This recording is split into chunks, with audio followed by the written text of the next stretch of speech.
Смотрите, еще как красиво, как заварное с заварным кремом. Всем большой привет, дорогие мои зрители! Сегодня мы с вами приготовим очень вкусный рулет. Для крема берем 2 яйца, добавляем щепотку соли для баланса вкусов, 100 граммов сахара или можно чуть больше, если вы любите сладкое. 40 граммов кукурузного крахмала.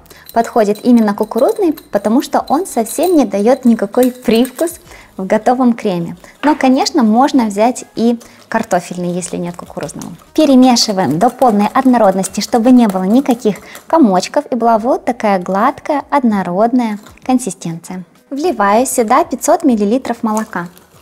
Я молоко специально подогрела, чтобы потом было быстрее заварить заварной крем.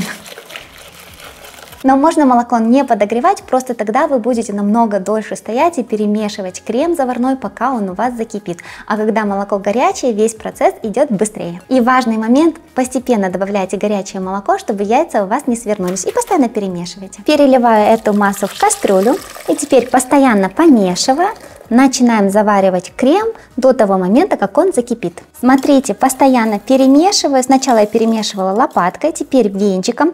Крем уже начинает густеть. Доводим его до кипения и провариваем еще 1 минуту, чтобы крахмал хорошо заварился.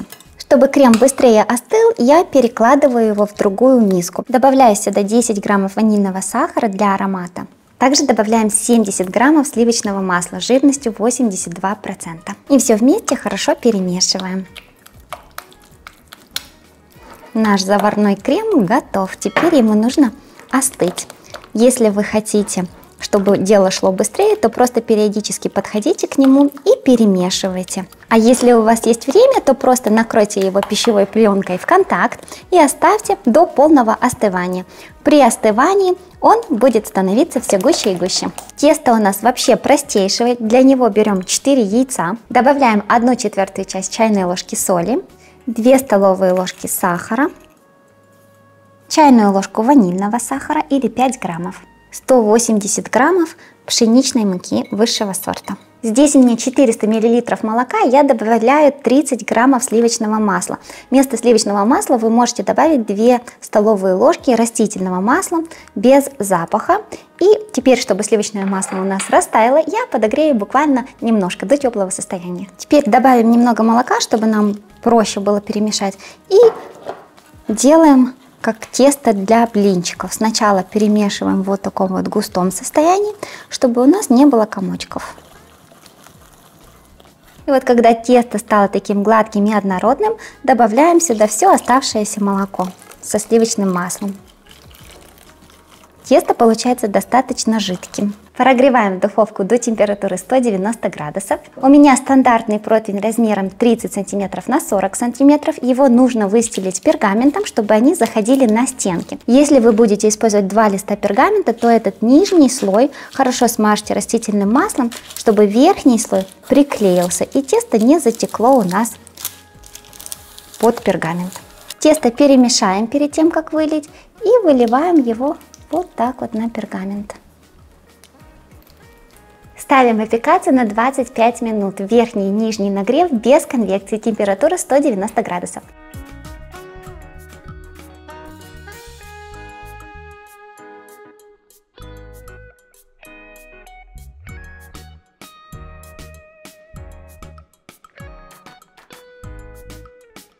Посмотрите, какое у нас интересное получилось изделие из блинного теста.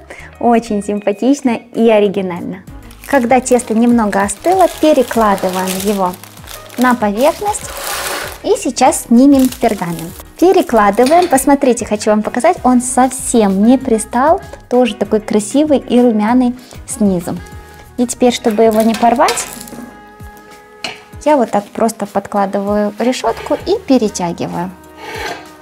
Все, даем ему остыть. Крем у нас остыл полностью до комнатной температуры, и также корж остыл. Теперь мы можем собирать рулет. Аккуратно перекладываю его на пергамент или можно на полотенце. Выкладываем крем.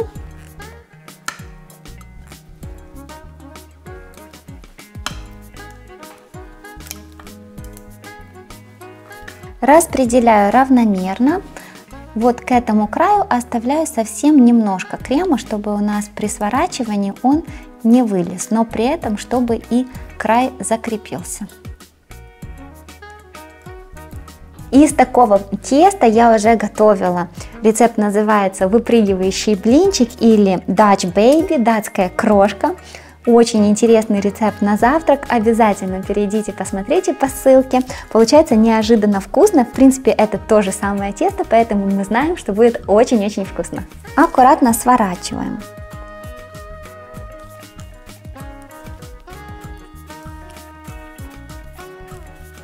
Немножко прижимаем, чтобы был плотный рулет. Посмотрите, какой у нас красавец. Заворачиваем в пергамент или в пищевую пленку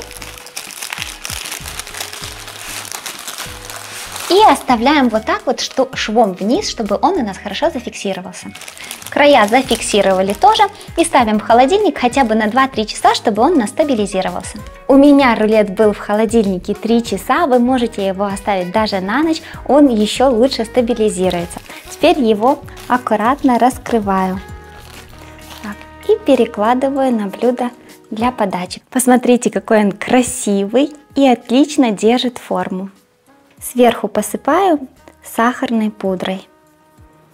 Этот рулет очень похож на торт Карпатка. Я оставлю ссылку, обязательно посмотрите, какой там роскошный торт получается. Очень интересно отрезать кусочек, прям не терпится посмотреть, какой он у нас в разрезе. Посмотрите, и это роскошное какое.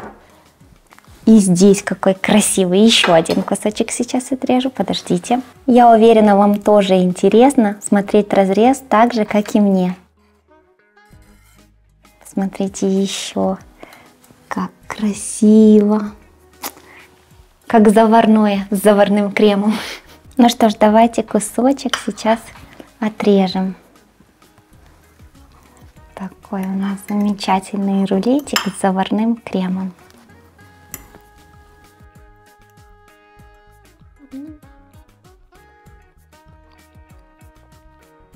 Очень вкусный рулет, он обязательно понравится всем, кто любит такой вот размокший, пропитанный торт Наполеон, также мягкое, пропитанное заварное пирожное. Вот это тесто, оно похоже на блинное, но вместе с заварным кремом вот похоже что-то между Наполеоном и заварным пирожным. Делается очень легко и быстро и просто. Обязательно попробуйте такое вкуснейшее лакомство к чаю. Я же с вами прощаюсь, всем пока, до новых вкусных рецептов.